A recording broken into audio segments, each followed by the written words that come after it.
Now we are turning to the Bible study. Last time we did chapter 11 of the book of Revelation. Tukafanya yote na tukaongea kuhusu the two witnesses on the two olive trees, na tukasema it's believed that the two witnesses will be Elijah and Moses, or Elijah and Enoch. Bwana Yesu asifiwe. Tukasema ni yao watu watatu, either Elijah and Moses ama Elijah and Enoch. Tukasema maybe watakuwa moja of the two parties, so we don't know. Lakini tukifika mbinguni, kwa sababu sisi tutakuwa mbinguni, wakiteremka kuja kufanya hiyo kazi tutakuwa tunawaona tu, so tutajua ni akina nani. Bwana Yesu asifiwe. Amen. So let's continue. Today I want us to look at chapter 12 of the book of Revelation. Na chapter 12 itashikana na chapter 13 na 14 mpaka verse 5. From chapter 12 verse 1 to chapter 14 verse 5. Ziko na umoja, ziko na uhusiano, so tutaenda zote pamoja, lakini leo we are going to focus on chapter 12 and next Sunday tutaendelea on chapter 13. So chapter 12 we start by reading inaongea kuhusu the woman, the child and the dragon. Now a great sign appeared in heaven, a woman clothed with the sun, with the moon under her feet, and on her head a garland of 12 stars. Bwana Yesu asifiwe. I told you, ukipata signs ama symbols kama hizi kwa kitabu cha Revelation, because ni kitabu ambacho kimejawa na hii mifano na hizi symbols. Ni kitabu kimejawa na hizo. It is good to understand and to know some of these things. Now a great sign appeared in heaven, a woman clothed with the sun. A woman clothed with the sun, with the moon under her feet. Takuja kuona what they signify. And on her head a garland of 12 stars. Bwana Yesu asifiwe. Verse 2. Then being with child, she cried out in labor and in pain to give birth. And another sign appeared in heaven, behold, a great fiery-red dragon, having 7 heads and 10 horns, and 7 diadems on his heads. His tail drew a band of the stars of heaven, and drew them to the earth. And the dragon stood before the woman who was ready to give birth, to devour her child as soon as it was born. She bore a male child who was to rule all nations with Lord of Ireland. And her child was caught up to God and his throne. Then the woman fled into the wilderness, where she has a place prepared by God, that they should feed her there 1,260 days.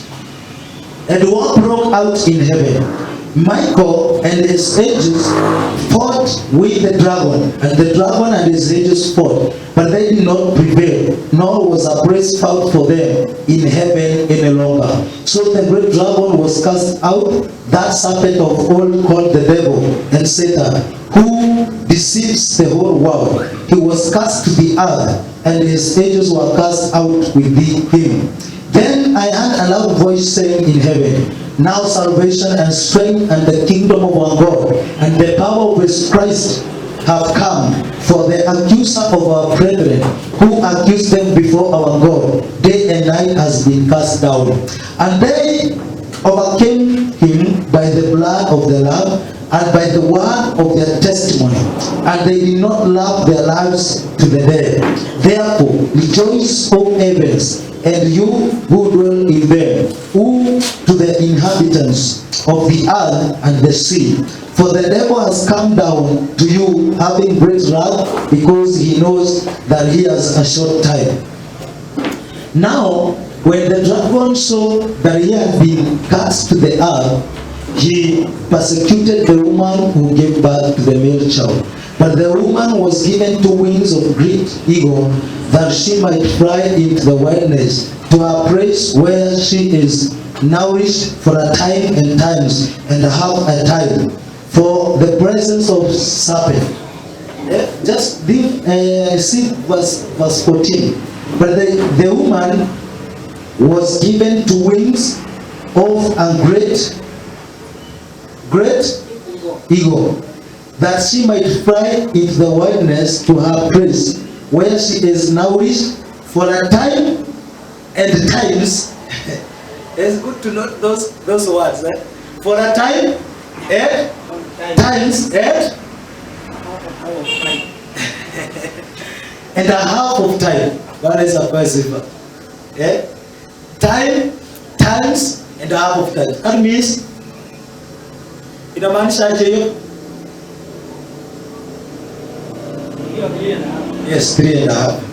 Because time, times ni 2 and a half time, so 3.5. So the serpent spewed water out of his mouth like a flood after the woman, that he might cause her to be carried away by the flood.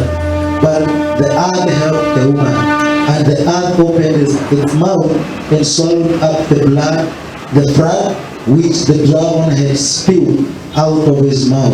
And the dragon was enlarged with the woman, and he went to make war with the rest of our offspring, who keep the commandments of God and have the testimonies of Jesus Christ. Bwana Yesu asifiwe.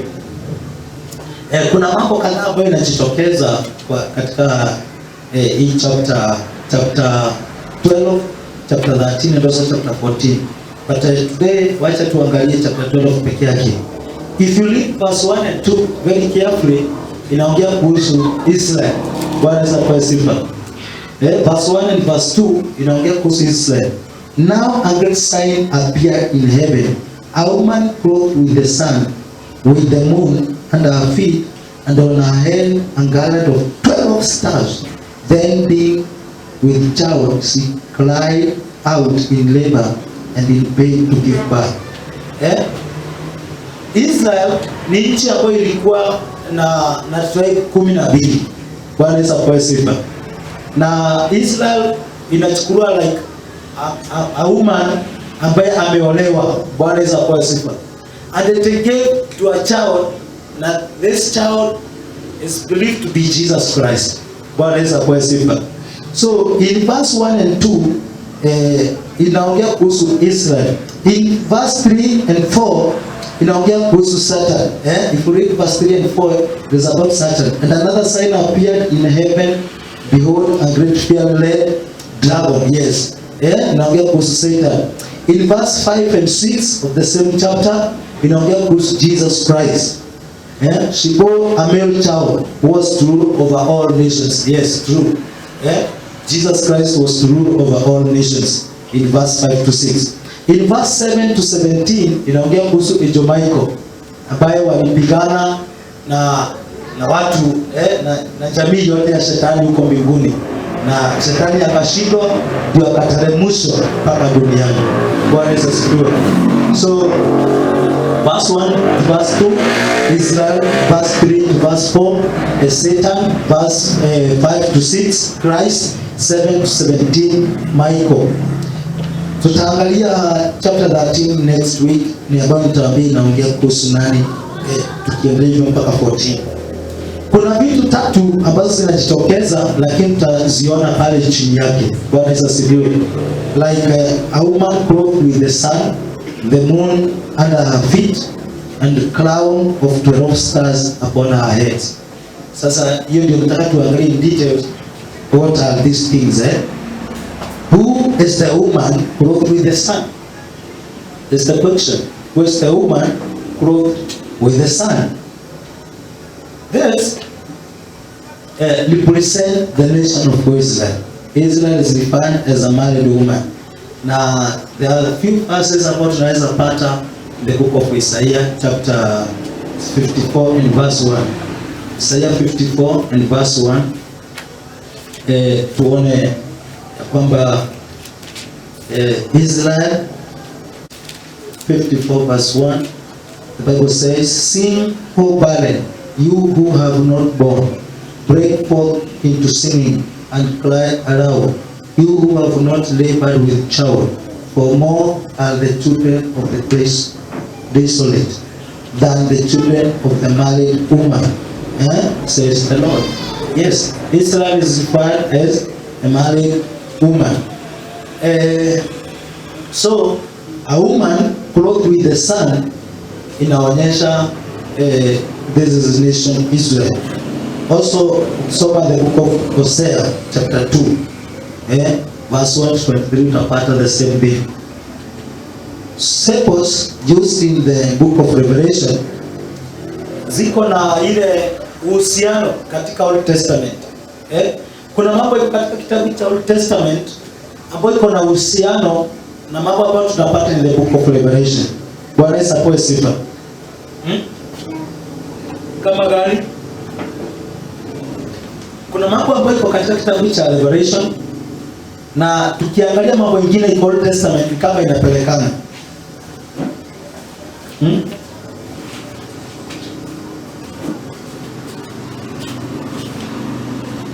Like in Genesis chapter 37 verse 9 to 11. Genesis chapter 37 verse 9 to 11. I think we tunaweza soma, we have 2 minutes, you can read. Genesis chapter 37 verse 9 to 11. The Bible says, "Now then he dreamed still another dream, and told it to his brothers, and said, Look, I have dreamed another dream, and this time the sun, the moon, and the 11 stars bowed down to me." Hii ndio hiyo tunaona hapa katika Revelation ambayo the woman clothed with the sun.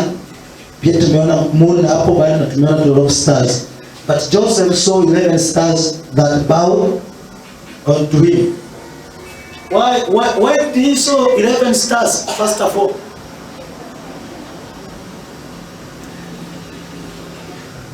These stars represent 12 tribes. In Revelation, zile ambazo tumepata 12 zina represent 12 tribes of Israel.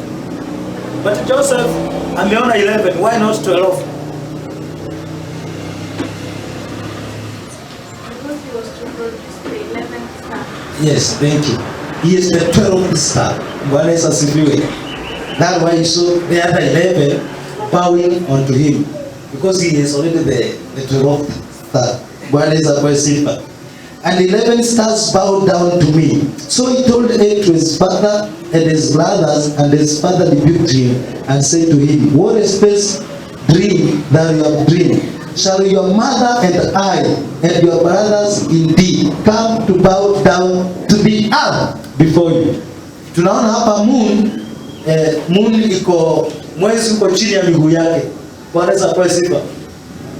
Na hapa tunaona anaambiwa na baba yake, "Unataka kusoma mama yako na mimi na watoto wetu wote takuja kukua chini yako." Bwana Yesu asifiwe. Then and his brothers envied him, but his father kept the matter in mind. Wacha tusieleza hivi hapo. So here tunapata kwamba sun, jua ina represent Jacob. Bwana Yesu apewe sifa. Because Jacob is the father of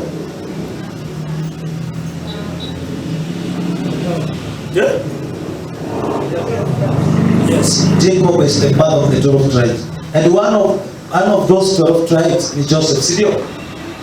Yeah? Yes. So if sun is Jacob, what about the moon?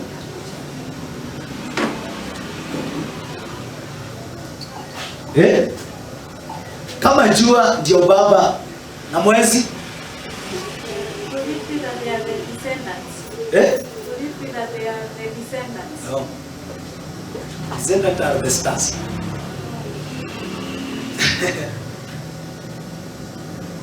It's a matter of just thinking. If sun is the father, what about the moon? Yes, the mother. Bwana Yesu asifiwe. Yes, if the sun is the father, then the moon is the mother and the star is the descendant. Praise be the Lord. So moon ni Joseph's mother ambaye alikuwa anaitwa Rachel. Bwana Yesu apewe sifa. 12 stars ni 12 sons of Jacob. Bwana Yesu asifiwe. Tuko pamoja? Then hapa sasa in the book of Revelation, turudi kwa Revelation sasa chapter 12. Penye tuko. In the book of Revelation chapter 12. Woman ndio the nation Israel. Bwana Yesu apewe sifa. Tumeona pale kwa ile ya Old Testament woman ndio moon. Bwana Yesu apewe sifa. Sasa ndio nataka sasa tukubaliane sasa. Tumesema here as a matter of thinking. But Old Testament woman tumeona ni mke wa Jacob. Na moon ni mke wa Jacob. Na son ni Jacob mwenyewe. Bwana Yesu apewe sifa. Now hapa in Revelation woman ni nation Israel. That is the moon. What about the sun here in Revelation?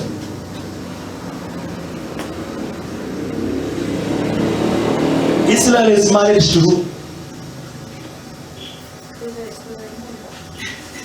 No. Moon ndio Israel already. To the woman. Jesus. Married to the son. Yes, and then who is son? Not Jesus. Not Jesus. Jesus is the child now. Jesus is the star. Yes, sure, God. Bwana Yesu asifiwe. So Israel is married now to God, and now they are giving a birth to a son called Jesus Christ. Bwana Yesu asifiwe. So a child is the prophesied Messiah. Hiyo tunaweza ipate ni Isaiah chapter 9 verse 6 na verse 7. Ambayo inasema ya kwamba child is the prophesied Messiah. Isaiah 9:6-7 ama Revelation chapter 20 verse 2. Tunaendelea in the same verse 3. Verse 3 nasema hivi, and another sign appeared in heaven, behold, a great fiery red dragon. Great red dragon. Verse 3 and 4. His tail drew a third of the stars of heaven and drew them to the earth. And the dragon stood before the woman who was ready to give birth, to devour her child as soon as it was born. Bwana Yesu asifiwe. Nakumbuka hata wakati Yesu Kristo alipozaliwa kulikuwa na mtetemeko. Hata Herode alikuwa anasema vijana wote wauawe. Wote wauawe. Bwana Yesu asifiwe. Kulikuwa na shida sana. Lakini hapa tunaona Shetani ananang'ana kabla Israel haijazaa huyu Yesu. Maana huyu atakuwa king of kings, ruler, kiongozi wa uongozi wote. Atakuwa mtu mkubwa, atakuwa na uwezo. So Shetani anajaribu kabla Israel haijazaa huyu mtoto. Bwana Yesu asifiwe. Apigane na Israel kabisa. But you can see hakuweza. Tutaona hapo chini ya from verse 5 tutaona hakuweza. But the great red dragon, he is the Satan, the enemy of God. Hiyo tunaona in verse 9. I think verse 9 inasema hivyo. So the great dragon was cast out, that serpent of old, called the devil and Satan, who deceived the whole world, was cast to the earth, and his angels were cast out with him. Yes, he is the Satan, the enemy of God. Hiyo tumeona in verse 9. Red is the color of blood. Tunaona yeye, the Bible inasema a great fiery red dragon. Red is the color of blood. He was a murderer from the beginning. Hiyo unaweza pata John chapter 8 verse 44. 7 heads. What does that mean? Verse 5 inasema aje? She bore a male child who was to rule all nations with a lot of iron, and her child was caught up to God and his throne. Then the woman fled into the wilderness, where she has a place prepared by God that they should feed. What about, oh yes, verse 3 iko na 7 heads. Having 7 heads and 10 horns. 7 heads inamaanisha in the book of Revelation chapter 17 verse 9.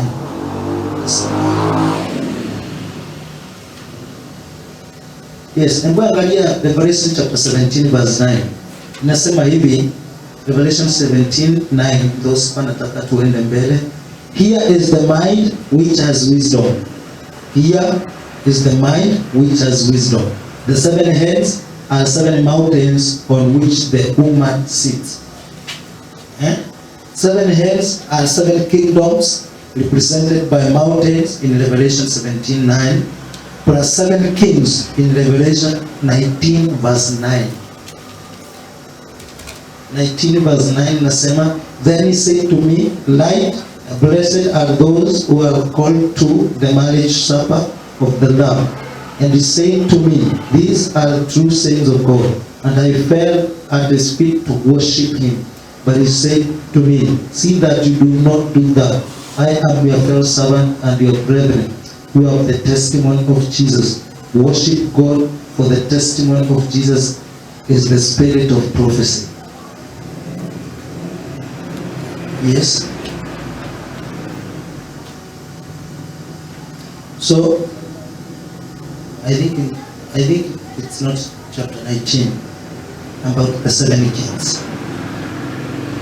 Anyway, 7 heads are the 7 kingdoms represented by mountains in Revelation chapter 17 verse 9. Na wafalme.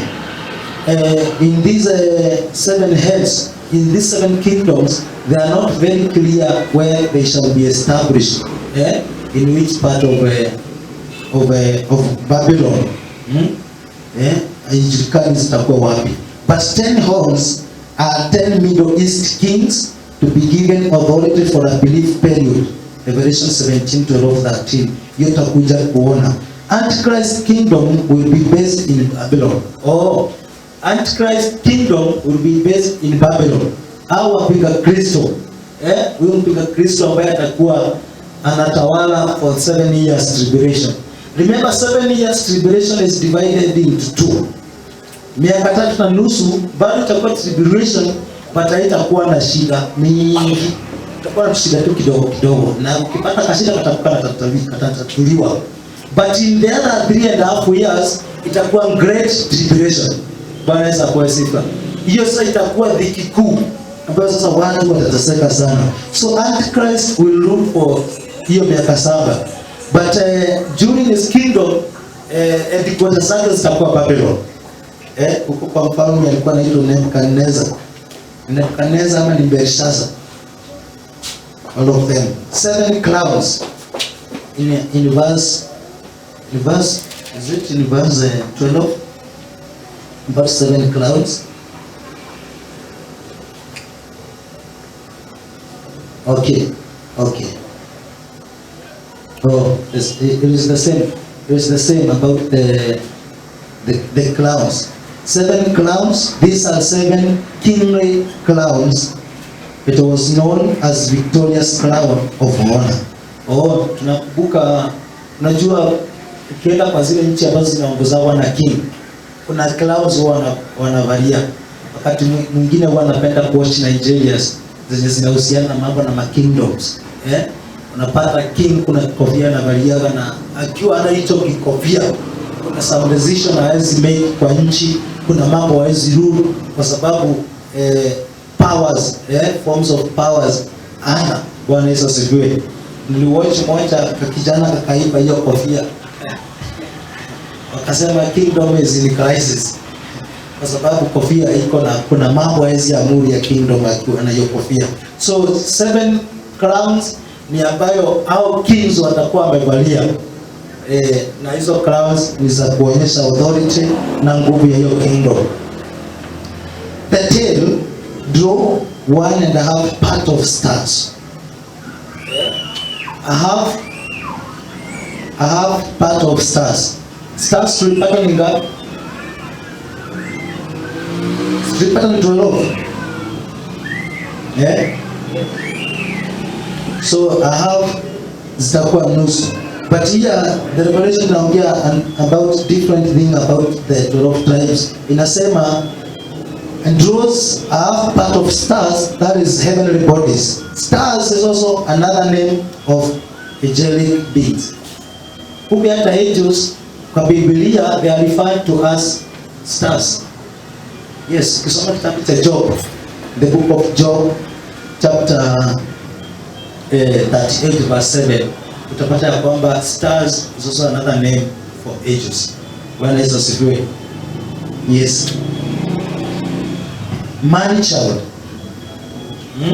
Kuna mahali tulisoma kuhusu man child. Didn't we learned about man child? Bwana Yesu asifiwe. In verse what? About man child.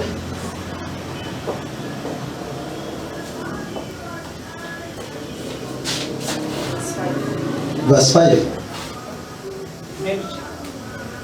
A man child or man child. And he was given a mouth speaking great things and blasphemies. And he was given. Am I in chapter? In a long chapter, yes. Oh, yes. A child is Sibo, a male child. Yes. A male child. Isaiah 66, verse 7 to 9. Inasemaje? Isaiah 66. You know, kitabu cha Revelation huwezi soma because most 90% ya kitabu cha Revelation is fulfillment of prophecies. Bwana Yesu asifiwe.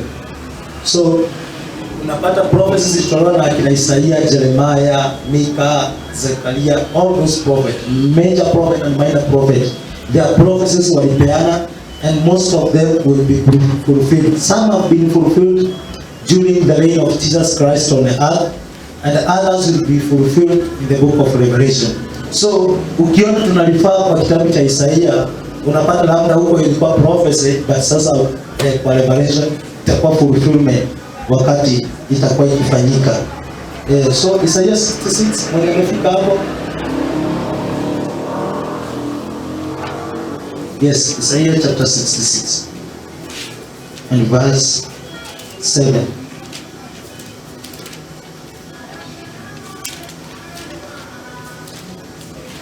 What does the Bible says? Verse 7 and verse 8.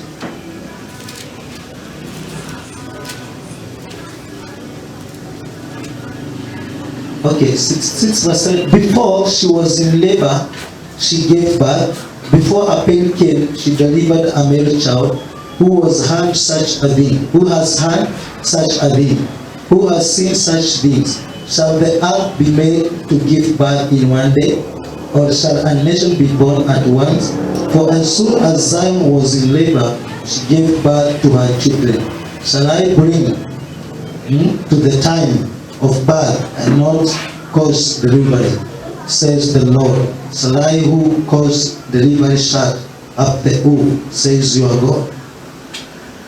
You see, if you read chapter 66, verse 7 to 9, and read Revelation chapter 12, they all do similar.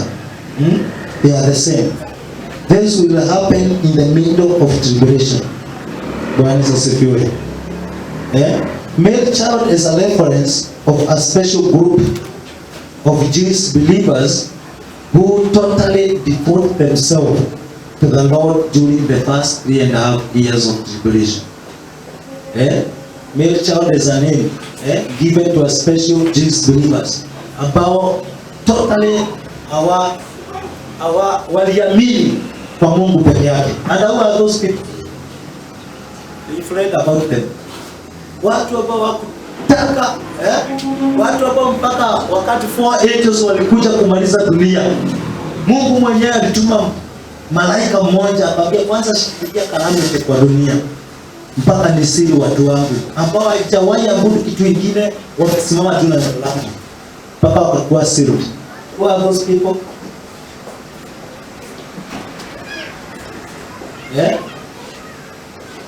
Male child. Male child. a special group of Jewish believers who totally devote themselves to the Lord during the first 3.5 years of the day of the Lord. Kuna watu ambao 4 angels walikuwa, kuna upepo ilikuwa inatoka from east, another west, na calamity kutoka north na ingine south. The 4 angels walikuwa kwa corners za dunia. But before they harmed the world, kukakuja malaika mmoja. Tulisoma kukakuja malaika mmoja akasema, do not harm the world. Kwanza we seal up watu ambao hawajaabudu miungu, watu ambao wameshikilia neno la Mungu. Tukimaliza kuwasil, then changamoto zikuje. Who are those people? Tuliwasoma mahali. Bwana Yesu asifiwe. They are the overcomers of Revelation chapter 2 and 3. Yeah? They are the overcomers. Revelation chapter 2 and 3. Yeah?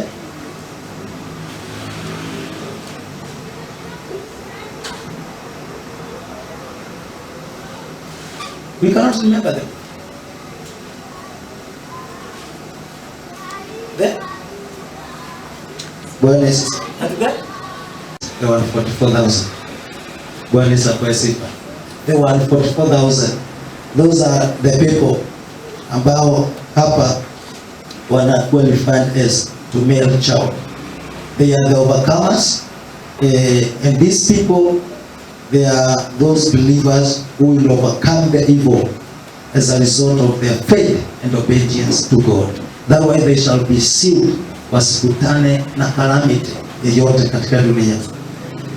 Then tunaendelea kuona still in the book of Revelation. Naona time yetu imeisha sasa. Tukimalizia, there was a war in heaven, verse 7 and verse 9. Kulikuwa na vita mbinguni. The old serpent, the devil, the enemy of God, the same person ambaye ni shetani.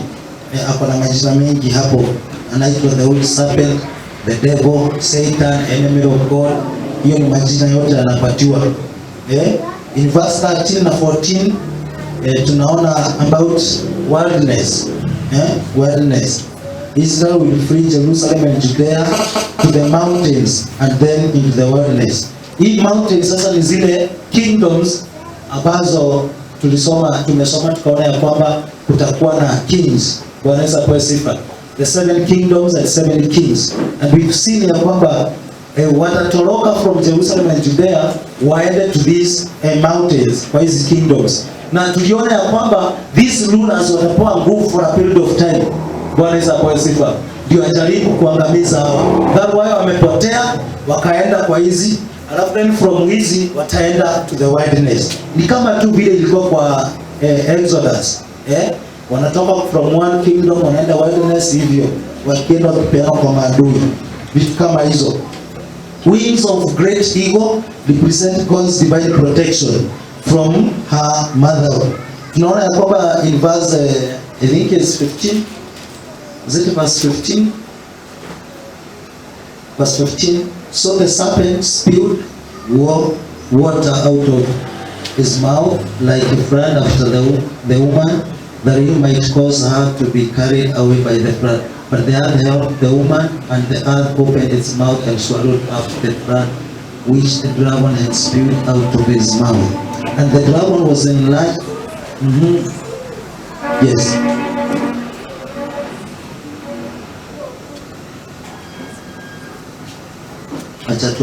Wings of great eagle represent God's divine protection from her motherhood. This will be another Exodus like that one of Egypt. Not clear where this location will be.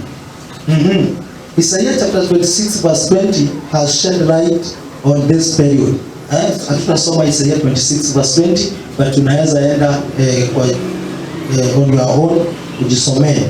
Gentiles will help feed and clothe the people of God. Na hii tumeona in chapter 12 verse 6, Revelation 12 verse 6. Hiyo tulisoma hivyo na tukaona verse 6. Yuna ya kwamba then the woman fled into the wilderness where she has a place prepared by God that they should feed her there 1,260 days. Hii ni 3.5 years. Na tunaona ya kwamba Gentiles will be feeding these people. Illustrations ni kama Elijah was provided in the wilderness during 3 years drought. He was provided na chakula wakati alitorokea Ahab and Jezebel. Israel's prayer. During this hour of trials, Israel will pray Lord's prayer without ceasing. Hawataacha, watakosa wakiomba ile our Father who art in heaven, hallowed be thy name. Hivyo bila kuacha, kwa sababu hivyo sasa maombi tu watakuwa wanajua kuna kitu kingine. The flood, hii flood hapa imetumika kama ile flood ya Noah during Noah's time. But the Bible says the flood in this verse is like the body of a large army that pursues the woman in a flight to safety. Kumbuka Israel watakuwa wakitorokea nini yao, usalama wao. Wanatoroka kutafuta mahali kuna usalama. So hii flood si kama ile tu ya wakati wa Noah ambayo ilikuwa maji. No, tulisema kitabu ya Revelation imejaa symbols. So wanaweza tumia flood, but this is not a book to understand literally. Atikisema tu flood unachukua ni flood.